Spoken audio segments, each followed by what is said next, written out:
नमस्कार, आप देख रहे हैं पाठशाला की वीकेंड वाली एक्स्ट्रा क्लास। मैं हूं सुशांत सिन्हा। नरेंद्र मोदी सरकार के तीसरे कार्यकाल का पहला पूर्ण बजट आ गया है बॉस। और इस बार बजट में वो हुआ है जिसकी उम्मीद साल दर साल तो आम आदमी कहिए मिडिल क्लास वो करता ही था। हमने भी पाठशाला में आम आदमी के टैक्स वाले दर्द का चैप्टर विस्तार से उठाया और नरेंद्र मोदी की खासियत यही है कि जो पब्लिक का दर्द है वो समझते हैं। उन्हें भी ये दिखा कि कैसे जीतोड़ मेहनत के बाद भी मिडिल क्लास की चुनौतियां खत्म होने का नाम नहीं ले रही।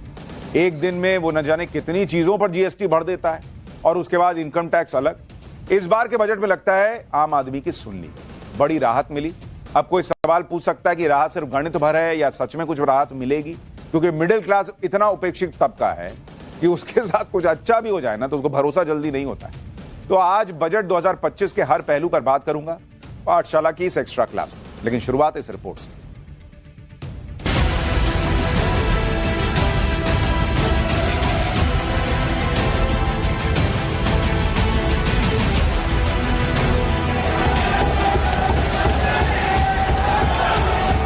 I am now happy to announce that there will be no income tax payable up to income of 12 lakh rupees.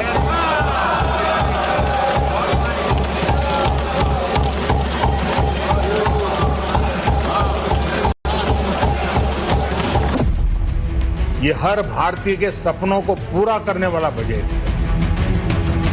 अच्छा सोचा मिडिल क्लास के लिए बहुत अच्छा है सर। ये तो हमारे लिए अच्छी ही मतलब खुशखबरी है समझो, अगर हमको टैक्स नहीं देना पड़ेगा तो। बजट का पूरा लक्ष्य 25 लोगों को फायदा पहुंचाने का। जो आज का बजट है बिहार के साथ कहीं ना कहीं से खिलवाड़ किया जा रहा है। आप क्या दिखाना चाहते हैं कि 12 लाख का हम रिबेट दें, 12 लाख के लोगों को हम इनकम टैक्स रिबेट दे रहे हैं, लेकिन महंगाई कहाँ रोक पा रहे हैं आप? कुल मिलाकर एक ऊंट के मुंह में जीरा आपने सैलरीड क्लास को जरूर दिया है, बाकी इसके अलावा इस बजट के अंदर कुछ भी नहीं।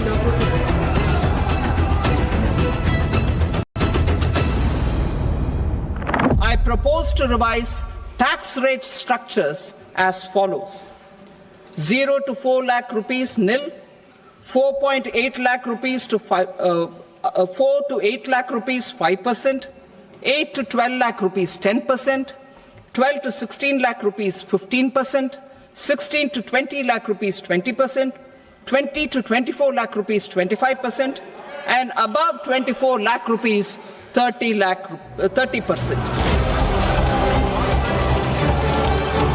पाठशाला में हमने जो कहा वो वैसे का वैसा ही उतरा। मिडिल क्लास की दिक्कतों की चर्चा जो हमने की थी, उस चर्चा को जैसे पीएम मोदी ने संवेदनशीलता से सुना और मिडिल क्लास को अब तक की सबसे बड़ी राहत देते हुए मोदी सरकार और वित्त मंत्री निर्मला सीतारमण डिक्टेशन से पास हो गए।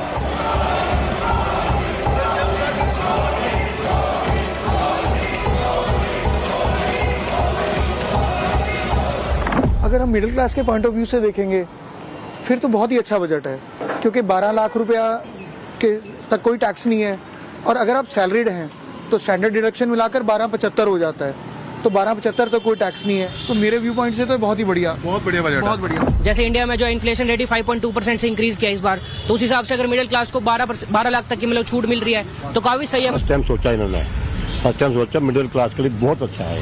खुश हैं आप इससे? हाँ ठीक है, हाँ बहुत खुश है। इस बार का बजट वैसे तो पीएम मोदी के विजन 2047 का रोड मैप माना जा रहा है, लेकिन इसमें सबसे बड़ा फैक्टर रहा है देश के मिडिल क्लास पर फोकस। 12,50,000 तक की इनकम पर टैक्स शून्य कर देना कोई छोटी बात नहीं है।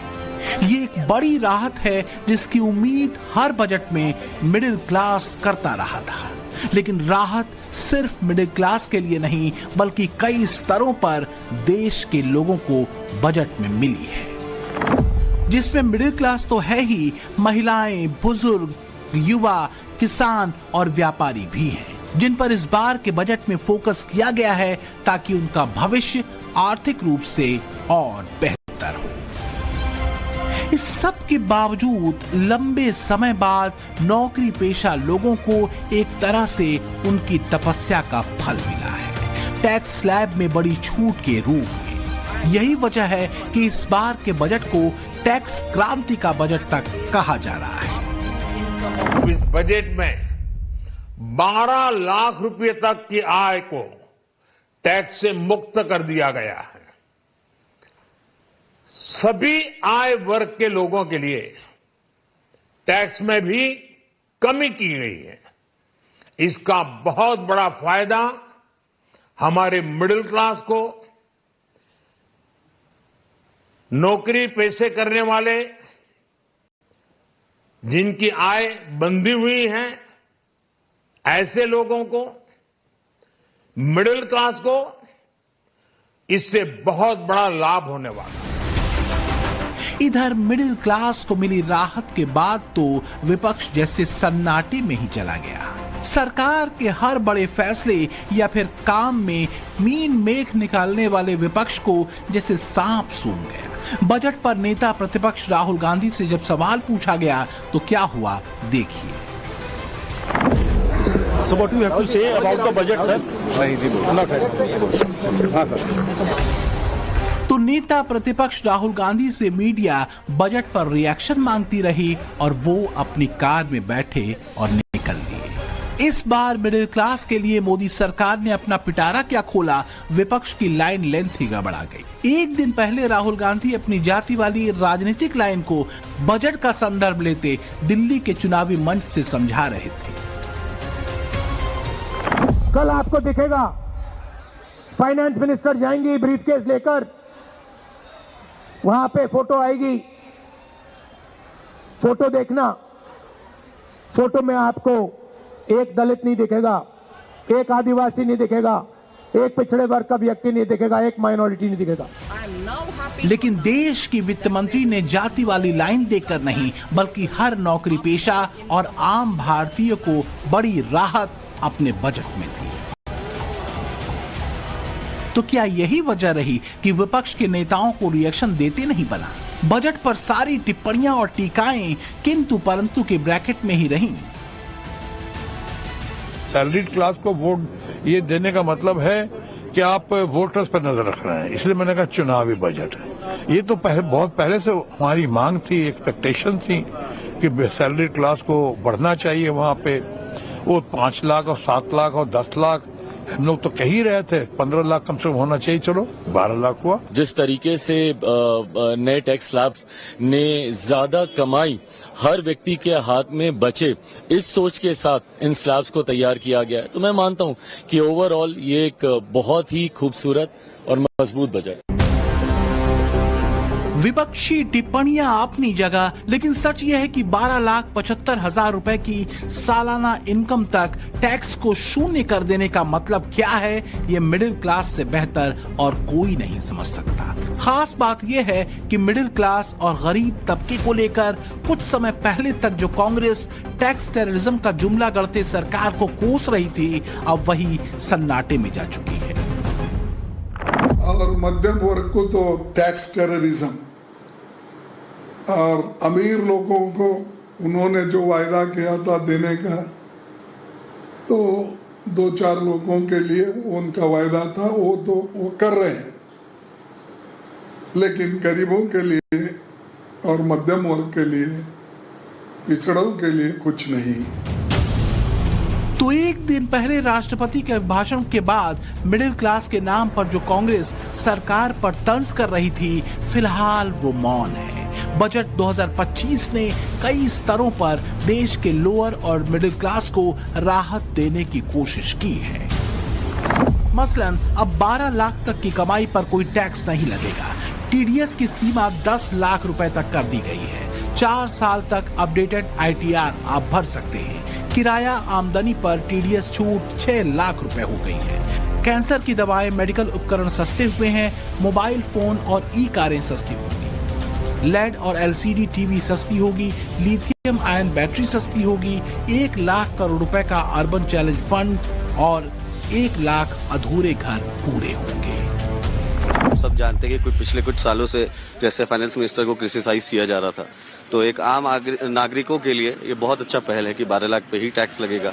ये तो बहुत जरूरी था, क्योंकि सबसे ज्यादा मिडिल क्लास उनके लिए ये फायदेमंद रहेगा और उनको बहुत टाइम से डिमांड कर रही है मिडिल क्लास की, उनके लिए कुछ किया जाए, तो इस बार किया गया है। मायूस किया है बजट ने और किसानों को कुछ नहीं मिला। आपको लगता नहीं मिडिल क्लास को जो आपने टैक्स नहीं मिडिल क्लास, लेकिन मिडिल क्लास महंगाई कम चाहती है। अगर महंगाई कम नहीं होगी तो आप कितना भी रिबेट दे दोगे, मिडिल क्लास संपन्न नहीं होगी, उनकी जेब में कुछ पैसा नहीं पहुंचेगा। अब जनता जनार्दन सही बोल रही है या विपक्षी नेता, फैसला आप कीजिए। लेकिन बजट को लेकर विपक्ष की तिलमिलाहट की वजह भी समझना जरूरी है। दरअसल इस बजट में जिस मिडिल क्लास की चर्चा हो रही है वो एक बड़ा वोट बैंक है। माना ये जाता रहा है कि यही क्लास देश की राजनीति में अच्छा खासा असर रखता है। इतना ही नहीं, यही क्लास देश का एक स्थिर टैक्स पेयर भी रहा है। चुनावों में इस मिडिल क्लास से वोट तो सभी लेते रहे हैं, लेकिन इसकी चिंता न करने के आरोप सत्ता पक्ष और विपक्ष दोनों पर ही लगते रहे। साल 2022 में people research India's consumer economy यानी प्राइस ने एक अनुमान लगाया था, जिसके मुताबिक मध्यम वर्ग का परिवार वो परिवार है जिसकी सालाना आय 5 लाख से 30 लाख के बीच है, जबकि 8 लाख सालाना कम आय वाले परिवार को केंद्र सरकार आर्थिक रूप से कमजोर वर्ग मानती है। People research India's consumer economy के मुताबिक देश में 2020-21 के बीच 31% आबादी मिडिल क्लास थी, यानी करीब 44 करोड़ लोग। जाहिर है इतने बड़े वर्ग को मिली राहत और पैसे की बचत कहीं न कहीं देश की इकोनॉमी को बूस्ट करेगी।